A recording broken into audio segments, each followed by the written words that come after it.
Afternoon everyone. Andito po si Mother sa City Hall ng San Jose del Monte, Bulacan. Ayan yung bagong City Hall namin. Pumunta po ako at renew po ako ng aking booklet. And then nanghingi din po tayo ng seedlings para makapagtanim po ulit tayo ng mga iba't ibang gulay. Ayan guys, andito ako sa sunflower na tanim nila. Oh, ayan, ang ganda-ganda. Oh, my favorite flower. Ayan guys, oh, tingnan nyo. Ayan.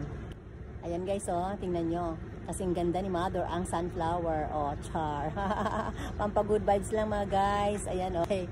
Ayan guys, ang ganda patubuin ito. Kaso, pag tag-ulan, ayan, medyo mahirap ano sa lupa dahil matutunaw siya. So guys, ayan, mag-enjoy na lang tayo. Oh, tingnan nyo kung gaano kaganda nung sunflower na ito.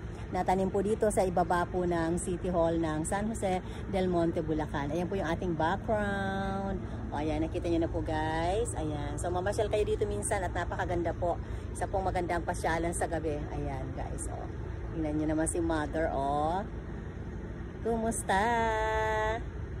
Ayan. Thank you for watching and for subscribing into our channel. Thank you so much guys.